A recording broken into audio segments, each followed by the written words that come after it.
नमस्कार दोस्तों, स्वागत है आपका स्टोरी चेंज लाइफ चैनल पर, जहां हर कहानी एक नई जीवन में बदल सकती है। ये सभी लाइन मेरी बधाई.com से ली गई हैं।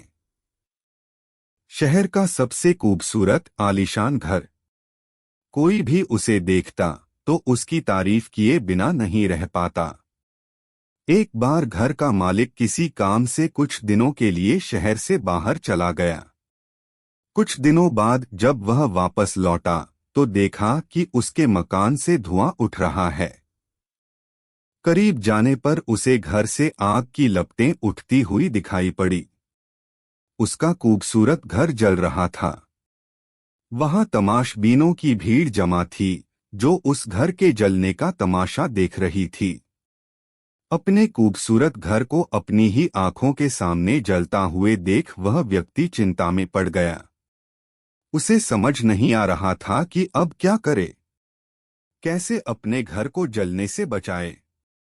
वह लोगों से मदद की गुहार लगाने लगा कि वे किसी भी तरह उसके घर को जलने से बचा लें। उसी समय उसका बड़ा बेटा वहां आया और बोला, पिताजी घबराइए मत, सब ठीक हो जाएगा। इस बात पर कुछ नाराज होते हुए पिता बोले, कैसे न घबराऊं, मेरा इतना खूबसूरत घर जल रहा है। बेटे ने उत्तर दिया, पिताजी माफ कीजिएगा, एक बात मैं आपको अब तक बता नहीं पाया था। कुछ दिनों पहले मुझे इस घर के लिए एक बहुत बढ़िया खरीदार मिला था। उसने मेरे सामने मकान की कीमत की 3 गुनी रकम का प्रस्ताव रखा। सौदा इतना अच्छा था कि मैं इनकार नहीं कर पाया और मैंने आपको बिना बताए सौदा तय कर लिया। ये सुनकर पिता की जान में जान आई।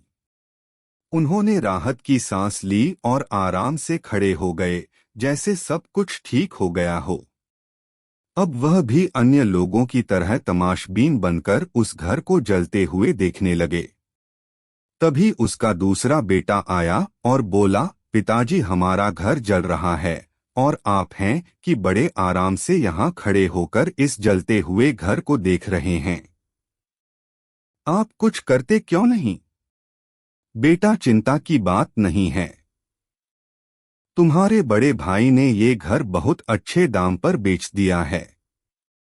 अब ये हमारा नहीं रहा, इसलिए अब कोई फर्क नहीं पड़ता, पिता बोले।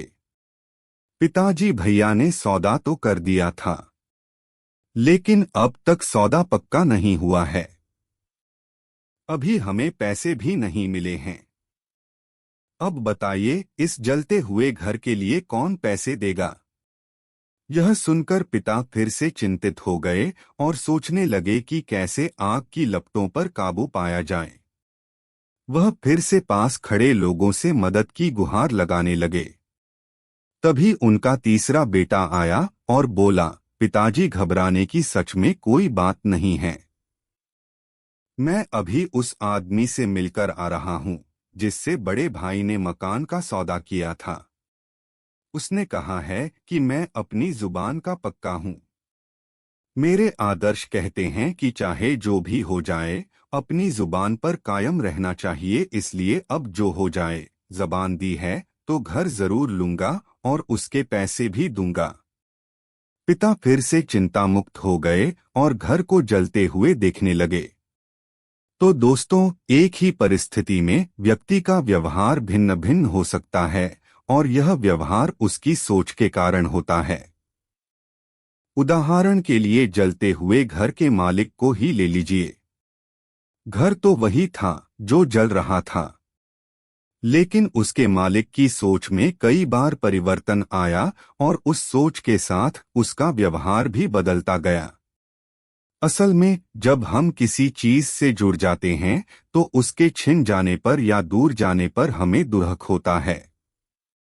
लेकिन यदि हम किसी चीज को खुद से अलग कर देखते हैं तो एक अलगसी आजादी महसूस करते हैं और दुख हमें छू तक नहीं पता है।